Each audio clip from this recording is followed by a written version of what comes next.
साथ मैं हूं बीना नूर। आज का नौजवान नाकामी से बहुत ज़्यादा खौफज़दा है और नाकामी के खौफ की वजह से ही कामयाबी मुमकिन नहीं होती।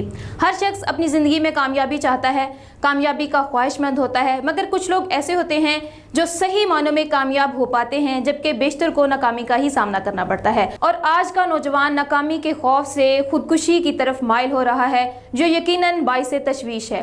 हालांकि नाकामी कामयाबी का जीना है। नाकामी कहा जाता है कि कामयाबी की पहली सीढ़ी है। इंसान कामयाबी का ख्वाह है मगर नाकाम हो जाता है। ऐसा क्यों होता है? आज हमारी नाकामी की बुनियादी वजूहात, जिनको अक्सर नज़रअंदाज कर दिया जाता है और दिल बर्दाश्ता होकर मुस्तकिल नाकामी को अपना मुकद्दर मान लिया जाता है, दर्ज झेल हैं। कामयाबी के हसूल की कोशिश तर्क कर देना। दुनिया की बहुत ज़्यादा पढ़ी जाने वाली किताब थिंक एंड ग्रो रिच के मुसन्निफ न्यूपलन हिल के इस किताब की इशाअत से भी पहले 1953 में अपने एक radio program 3 causes of failure में कहा था कि लोगों की नाकामी की वजूहात सिर्फ 3 ही हो सकती हैं। इन 3 में एक वजह है मुश्किलें पेश आने पर कामयाबी के हसूल की कोशिश तर्क कर देना।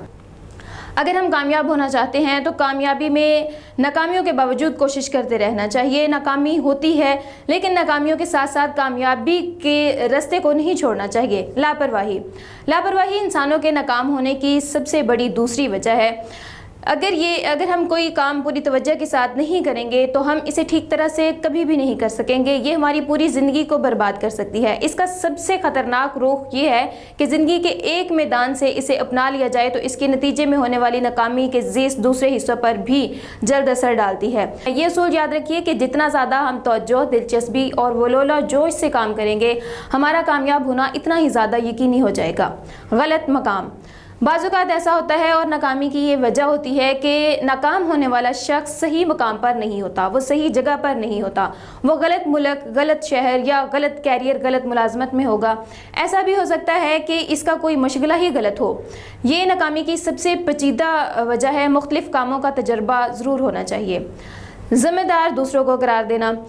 अपनी नाकामी का ज़िम्मेदार दूसरों को ठहराना सिर्फ मसला ही नहीं, ये एक जहर भरा अंदाज़े फ़िक्र है। आप जानते हैं कि अपनी नाकामी का ज़िम्मेदार दूसरों को ठहराने का मतलब क्या है? इसका मतलब है कि हम ये तस्लीम कर रहे हैं कि हमारा अपने ऊपर कोई इख्तियार नहीं है, हम बेख्तियार हैं, बेबस हैं। अगर हम कामयाब होना चाहते हैं तो अपनी नाकामियों की मुकम्मल ज़िम्मेदारी को भी कबूल करना होगा। खौफ हमें मफलूज कर देता है। जमूद ज़िंदगी की अच्छी हिकमत अमली नहीं, हरकत करना, आगे बढ़ते रहना हमें कामयाबी दिलाता है। जैसे ही हम खौफ का जवामर्दी से मुकाबला करेंगे, कामयाबी फ़ौरन हमें हासिल हो जाएगी, हमारे पीछे आएगी। नाउमीदी। अगर हम नाकामी की ही टोकर रखेंगे तो ज़ाहिर सी बात है कि नाकामी ही होगी। उम्मीद रखें अच्छे की, मस्बत सोचें, यकीनन आप नाकाम ही होंगे अगर आप नाकामी के बारे में सोचेंगे, नाउमीदी रखेंगे। नाउमीदी इसलिए नाकामी की वजह बनती है कि इसकी वजह से इंसान इतनी कोशिश नहीं कर पाता जितनी उसे करनी चाहिए। वो नाकामी का ऑलरेडी इसी अपने एक उम्मीद लगाकर सारी कोशिशें तर्क कर देता है। कोशिशों को तेजी से उम्मीद मिल जाती है कि आपकी कोशिशें रायगा नहीं जाएंगी अगर आप उम्मीद रखते हैं तो।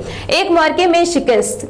बाज़-औक़ात कोई छोटी नाकामी तबाहकुन साबित होती है। ये हम कारोबारी नाकामी से दो चार हो जाएं, हमारे लिए मस्बत रहना मुमकिन है, लेकिन कामयाबी ख़त्म नहीं होती। अगर हमारा कारोबार नाकाम हुआ है तो यकीनन हमने इससे कोई ना कोई सबक ज़रूर सीखा होगा। अगली मरतबा कौन कौन सी गलतियां हैं जो नहीं करनी है, किस वजह से ये लॉस में हुआ है या किस वजह से हमें नाकामी हुई है। मनसूबाबंदी का फुकदान। अगर हम कोई भी काम करने से पहले मनसूबाबंदी नहीं करेंगे, एक प्लान नहीं बनाएंगे तो कामयाबी का इम्कान नहीं होगा। किसी काम को मनसूबा मुकम्मल इम्कानात को मद्देनजर बनाकर करें ताकि राह में आने वाली रुकावटें कम आएँ और कामयाबी